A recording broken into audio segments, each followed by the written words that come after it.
Hello students, class 11 unit number 3 laws of motion। ਆਪਾਂ ਆਪਣੇ last unit ਦੇ ਵਿੱਚ force of friction ਚੈਪਟਰ ਹੈ ਜਿਹੜਾ ਬੇਟਾ ਉਹ ਸ਼ੁਰੂ ਕੀਤਾ ਸੀ। ਅੱਜ ਆਪਾਂ ਉਹਨੂੰ ਹੀ ਕੰਟੀਨਿਊ ਰੱਖਦੇ ਹੋਏ ਇਹਦਾ ਜਿਹੜਾ ਨੈਕਸਟ ਟੌਪਿਕ ਹੈ ਉਹ ਕਰਾਂਗੇ ਬੇਟਾ। ਨੈਕਸਟ ਟੌਪਿਕ ਹੈ ਆਪਣਾ ਐਂਗਲ ਆਫ ਫ੍ਰਿਕਸ਼ਨ ਬਾਰੇ। ਜੀ ਬੇਟਾ एंगल ऑफ फ्रिक्शन की है? What is angle of friction? The angle of friction may be defined as the angle which the resultant of the limiting friction and the normal reaction makes with the normal reaction। हाँ जी बेटा, हुण इस चीज का की मतलब है, मान लो बेटा अपने कोल टेबल दे उपर एक ब्लॉक है, ठीक है, जिवें कि आपां पहला भी ये डायग्राम बड़ी बारी डिस्कस कर चुके हैं। हुण इस ब्लॉक दे उपर किहड़ियां-किहड़ियां फोर्सेस लग रही हैं? एक बेटा अप्लाइड फोर्स लग रही है जिन्हों आपां एफ नाल रिप्रेजेंट करते हैं, ठीक है। दूसरी जिहड़ी फोर्स है इनदे ओपोजिट डायरेक्शन च लग रही है बेटा, जिहड़ी कि लिमिटिंग फ्रिक्शन है, ठीक है। नैक्सट है जिहड़ा बेटा इनदा बॉडी दा वेट है जिहड़ा कि डाउनवर्ड डायरेक्शन च एक्ट कर रहा है, ते नॉर्मल रिएक्शन है जिहड़ा ओपोजिट टू वेट है जिहड़ा बॉडी दे नॉर्मल है एक्ट कर रहा है, ठीक है। हुण देखो बेटा एंगल ऑफ फ्रिक्शन की है? ओह वाला एंगल है जिहड़ा लिमिटिंग फ्रिक्शन ते नॉर्मल रिएक्शन दे दा जिहड़ा रिजल्टेंट है, रिजल्टेंट ते नॉर्मल रिएक्शन दे विच बनदा है, ठीक है। समझ गए? जिवें बेटा आ देखो, आ मान लो अपने कोल हुण पैरेललोग्राम दियां दो साइड्स है, नॉर्मल रिएक्शन ते फोर्स ऑफ फ्रिक्शन यानी कि लिमिटिंग फ्रिक्शन। जे आपां बेटा इनू पैरेललोग्राम नू कंप्लीट कर दिन्ने आ, पैरेललोग्राम कंप्लीट करन ते आ जिहड़ा रिजल्टेंट है बेटा, this is resultant of the parallelogram, ठीक है। तां ये जिहड़ा एंगल बनांदा है बेटा नॉर्मल दे नाल, this angle theta is called angle of friction, ठीक है। Angle which the resultant of limiting friction and normal reaction makes with the normal reaction। समझ आ गई बेटा? ये है अपने कोल angle of friction the definition।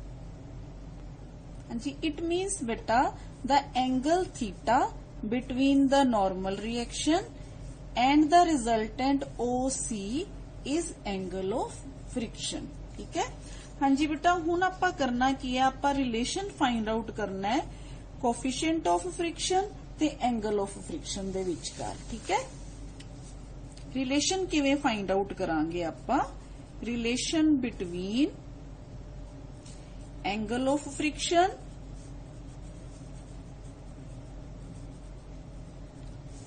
and coefficient of friction।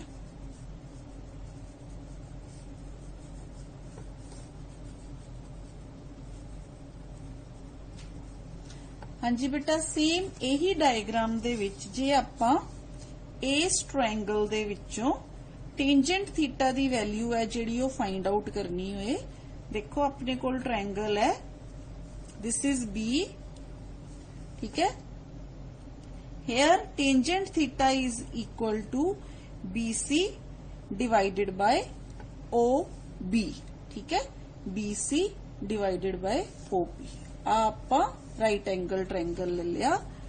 हाँ जी बेटा, in triangle OBC tangent theta दी वैल्यू है जिहड़ी वो अपने कोल आ जाएगी बेटा BC डिवाइडेड बाय OB, ठीक है।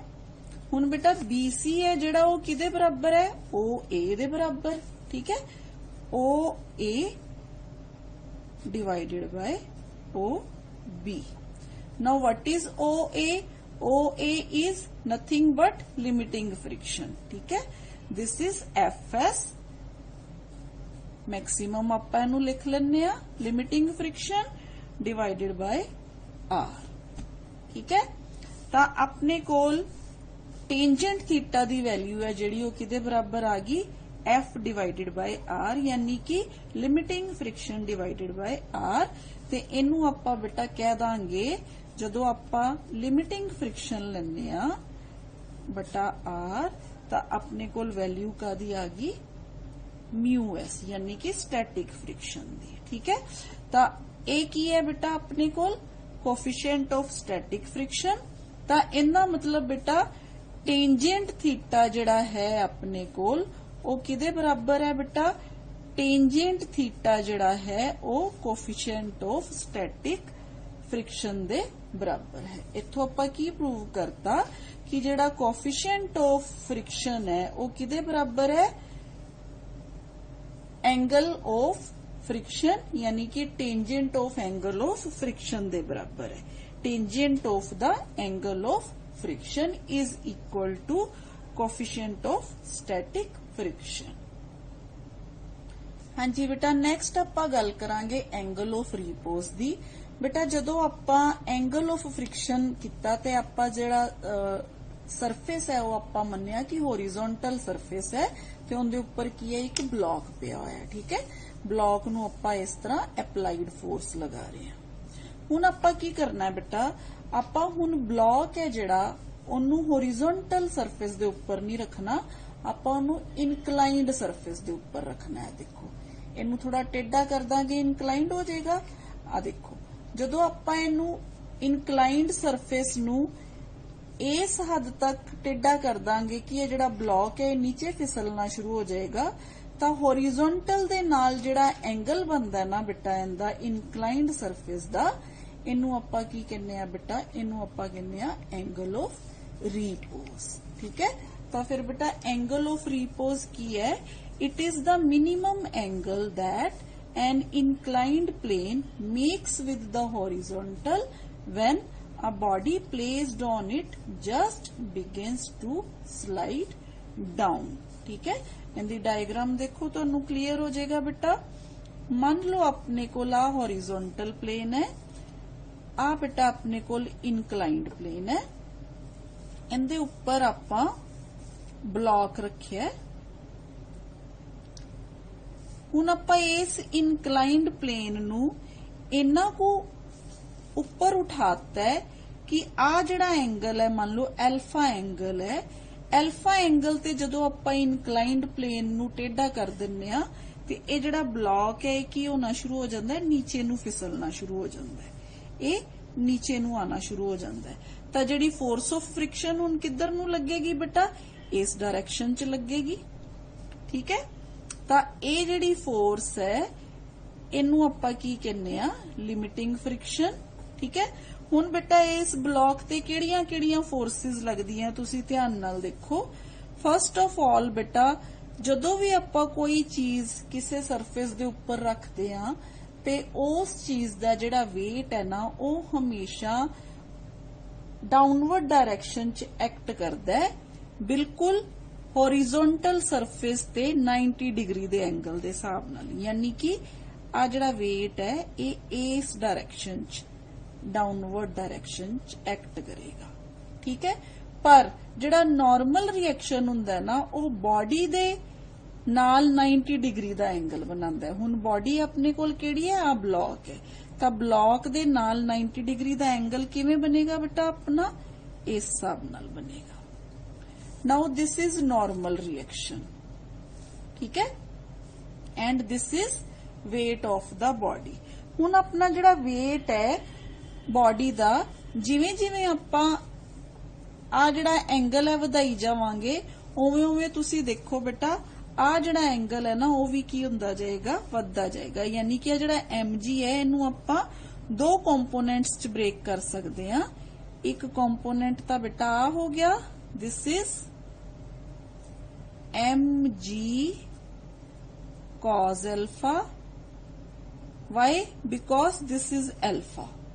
ठीक है, दूसरा कंपोनेंट हो गया बेटा इस डायरेक्शन दे विच जिहड़ा लिमिटिंग फ्रिक्शन नू बैलेंस करेगा, this is mg sin alpha। ठीक है, हुण चंगी तरह देखो बेटा फोर्सेस समझ आ गई ब्लॉक दे उपर किहड़ियां-किहड़ियां फोर्सेस लग रही हैं बेटा। फर्स्ट ऑफ ऑल ब्लॉक तो वेट है जिहड़ा वो डाउनवर्ड डायरेक्शन च एक्ट कर रहा है, जिहड़ा कि mg दे बराबर है। ठीक है, हुण वेट है जिहड़ा वो आपां दो कंपोनेंट्स च ब्रेक हो रहा है। एक वेट दा जिहड़ा कंपोनेंट है वो किन्नू बैलेंस कर रहा है, नॉर्मल रिएक्शन नू बैलेंस कर रहा है। दूसरा कंपोनेंट है जिहड़ा वेट दा वो किन्नू बैलेंस कर रहा है, वो लिमिटिंग फ्रिक्शन नू है जिहड़ा वो बैलेंस कर रहा है। तां बेटा इस केस दे विच वेरीअस फोर्सेस है जिहड़ियां बॉडी दे उपर एक्ट करदियां है, वो आपां इस तरह लिखांगे। सब तो पहला बेटा आपां की मान लिया कि जिहड़ा एंगल ऑफ इनक्लीनेशन है, एंगल ऑफ इनक्लीनेशन है वो कितना है अपने कोल एल्फ है। बॉडी दा मास अपने कोल कितना है, mass of the body is equal to m and angle of repose here is alpha। ठीक है, हाँ जी बेटा हुण आपां इत्थे वेरीअस फोर्सेस दा जिक्र करांगे जिहड़ियां इस बॉडी दे उपर लग रही है। हाँ जी बेटा, now various forces acting on the body are number 1 weight mg of the body acting vertically downward।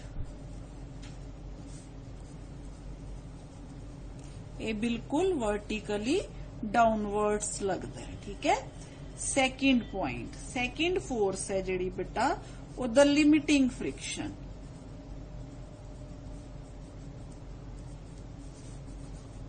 The limiting friction Fs maximum in upward direction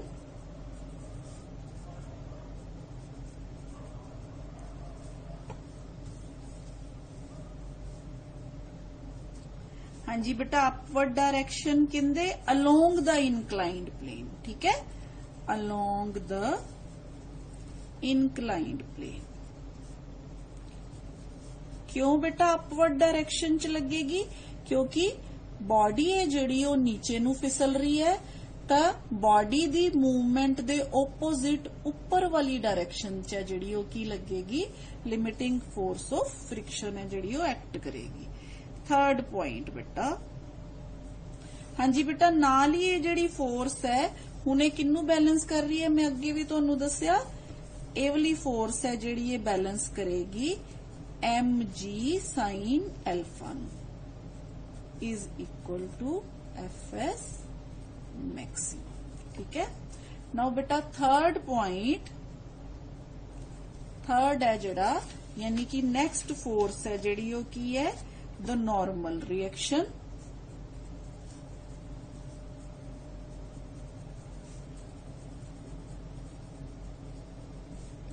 R which is perpendicular to the,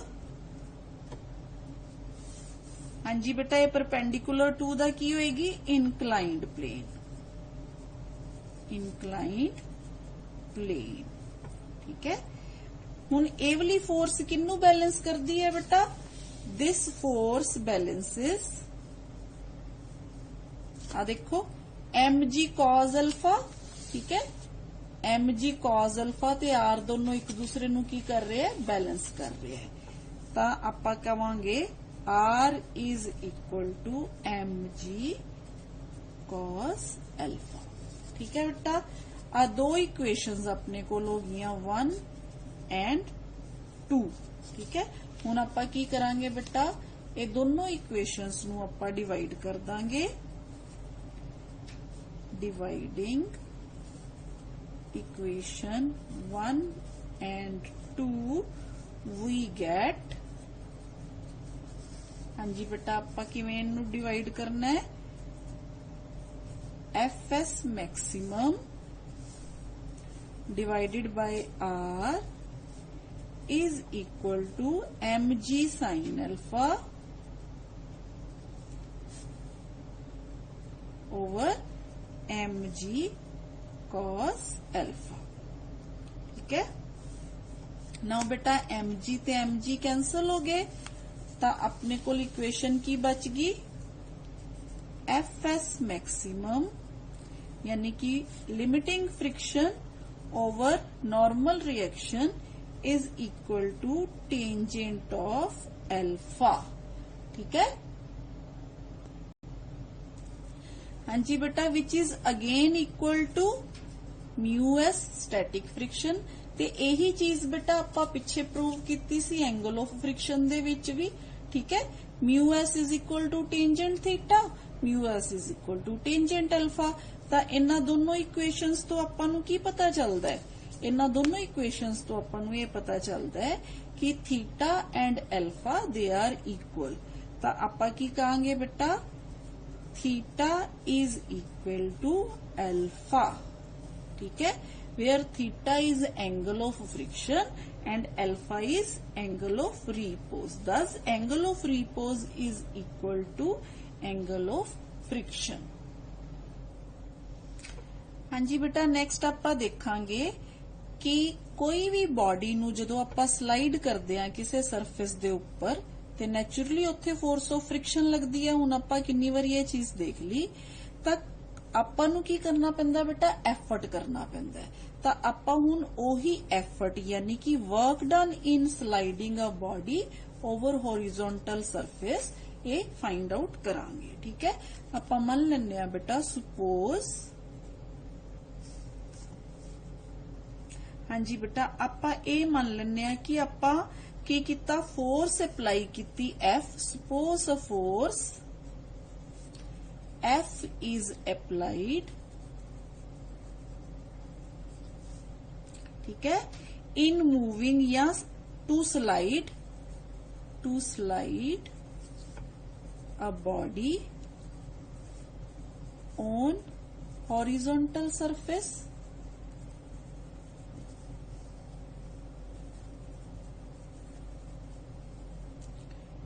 ठीक है बेटा, हाँ जी बेटा, हुण जदों आपां इहनूं slide करांगे तां मान लो बेटा जिहड़ा फोर्स ऑफ फ्रिक्शन है ना स्लाइड करन वेले ओपोजिट डायरेक्शन च लग रहा, वो किदे बराबर है, एफ के दे बराबर।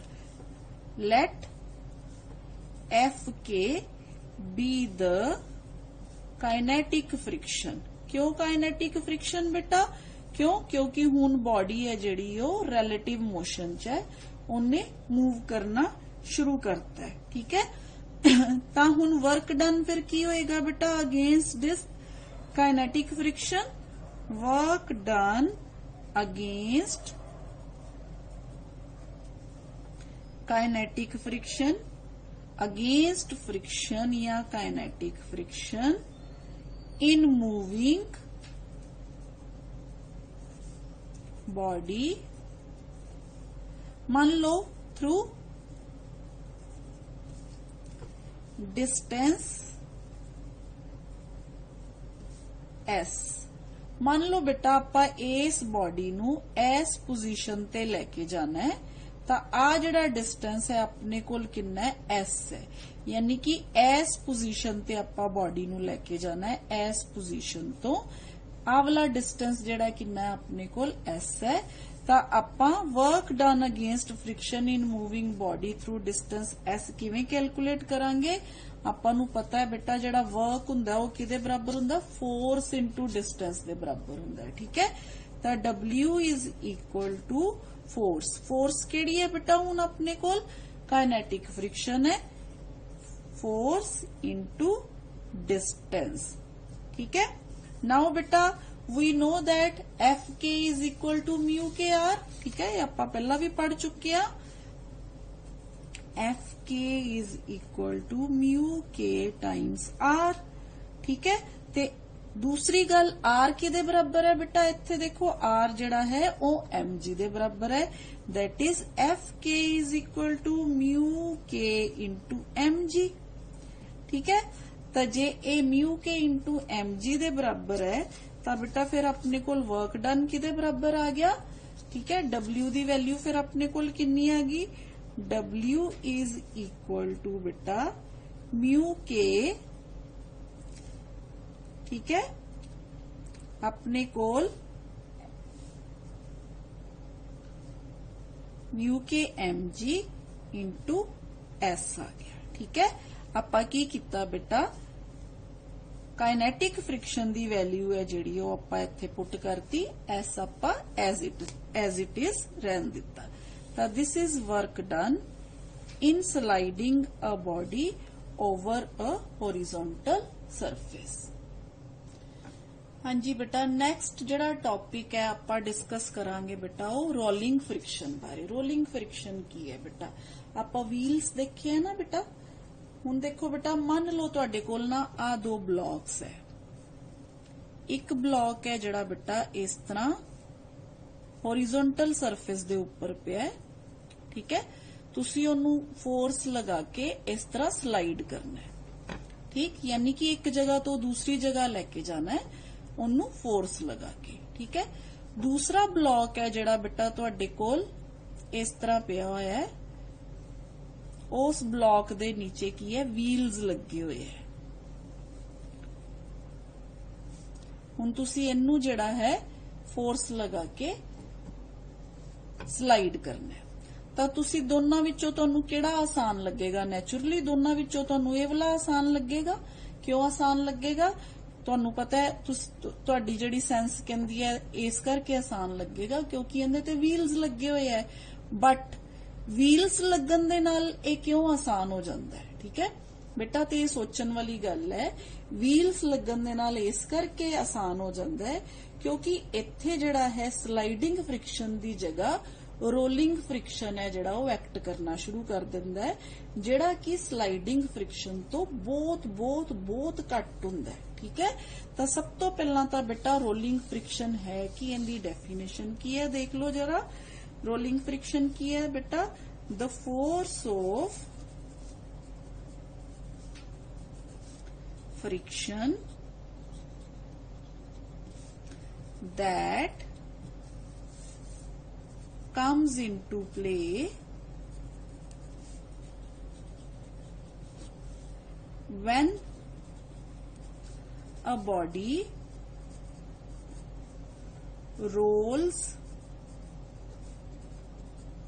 over the surface of another body is called rolling friction। ठीक है, इनू आपां की कहने आ बेटा, रोलिंग फ्रिक्शन है जिहड़ा वो कहने आ। ठीक है, हाँ जी बेटा। हुण इनदी एग्जाम्पल की है, इनदी एग्जाम्पल आ रही है अपने कोल, when a wheel rolls over a road rolling friction comes into play. ठीक है, हुण बेटा आपां देखांगे कि कारण की है, what is cause of rolling friction. कारण की है बेटा इनदा, जिहड़ा रोलिंग फ्रिक्शन है, जिवें आपां बाकी फ्रिक्शन दा कारण जानिया, हुण आपां रोलिंग फ्रिक्शन दा कारण जानांगे। देखो बेटा, जिहड़ा स्लाइडिंग फ्रिक्शन है उहदे च की है, इन्ना सारा जिहड़ा बॉडी दा जिहड़ा सरफेस है वो इन कंटैक्ट हुंदा है। ठीक है, पहली गल। पर रोलिंग फ्रिक्शन च तुसी देखो, जिहड़ी बॉडी है वो ऊपर उठ गई, हुण सिर्फ इन्ना पोर्शन ही है जिहड़ा दूसरे सरफेस नाल इन कंटैक्ट है, यानी कि जिहड़े सरफेस दे विच जिहड़े व्हील्स है वो टच कर रहे हैं। ठीक है, हुण व्हील्स दे टच करन दे नाल की हुंदा है बेटा, हुण नैचुरली बॉडी दा बहुत सारा भार है। ठीक है, तो ये सारे दा सारा जिहड़ा भार है बेटा प्रैशर पांदा है। ठीक है, आपां नूं पता है प्रैशर है जिहड़ा वो फोर्स पर यूनिट एरिया है, force means weight per unit area है। तो large pressure due to its small area, इत्थे की है बेटा, जदों व्हील सरफेस दे उपर चलदे है तो इस तरह दी सिचुएशन क्रिएट हो जाती है। देखो,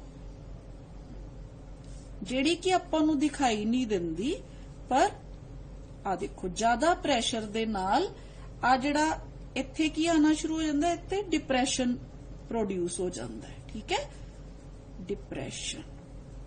ठीक है, ते आ जिहड़ी प्लेस है इहनूं आपां की कहने आ बेटा माउंट क्रिएट हो जाता है।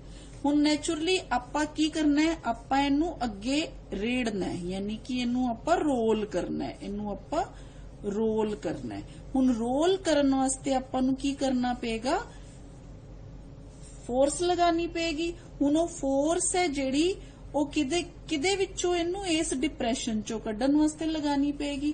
ਤਾਂ ਬੇਟਾ ਇਹ ਕਾਜ਼ ਹੈ ਰੋਲਿੰਗ ਫ੍ਰਿਕਸ਼ਨ ਦਾ।